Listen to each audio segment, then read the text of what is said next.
Hi, I'm sorry. Oh, Sorry to be late. not a problem. I'm CJ Craig. Of course you are. I'm Dr. John Fallow. This is Dr. Cynthia Sales and Professor Donald Huke. Hugh? Huke. Okay, and you are the Organization of Cartographers for Social Equality. Well, we're from the OCSE. We have many members. How many? 4,300 dues-paying members. What are the dues? $20 a year for the newsletter. Let's start. Wait, I want to see this. This is Josh Lyman. Indeed you are. Josh, this is Dr. Fallow, and Hi. Ms. Mary Men.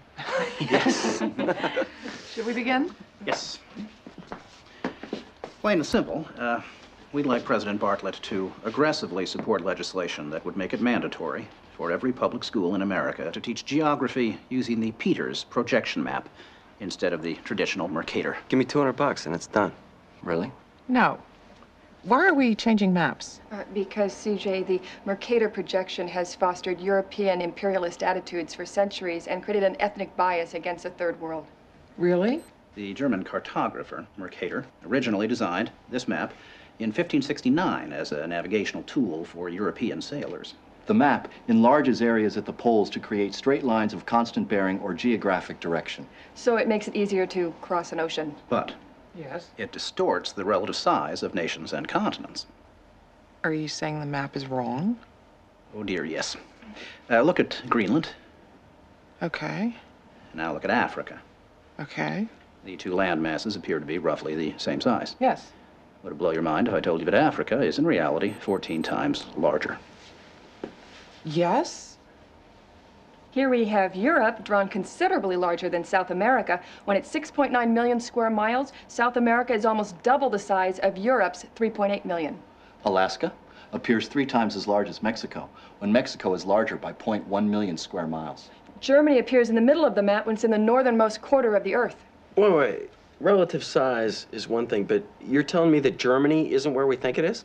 Nothing's where you think it is. Where is it? I'm glad you asked. The Peters projection. It has fidelity of axis. Fidelity of position. East-west lines are parallel and intersect north-south axes at right angles. What the hell is that? It's where you've been living this whole time. Should we continue? Uh-huh.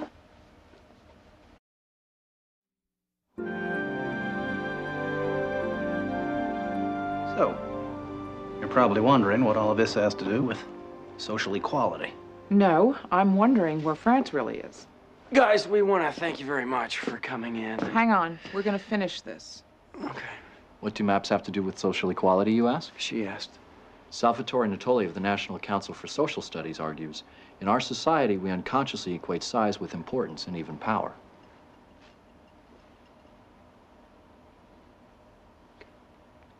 I'm going to check in on Toby. Go. These guys find Brigadoon on that map, you'll call me, right? Probably not. Okay. When third world countries are misrepresented, they're likely to be valued less. When Mercator maps exaggerate the importance of Western civilization, when the top of the map is given to the Northern Hemisphere and the bottom is given to the Southern, then people will tend to adopt top and bottom attitudes. But wait, where else could you put the Northern Hemisphere but on the top? On the bottom. How? Like this. Yeah, but you can't do that. Why not? Because it's freaking me out.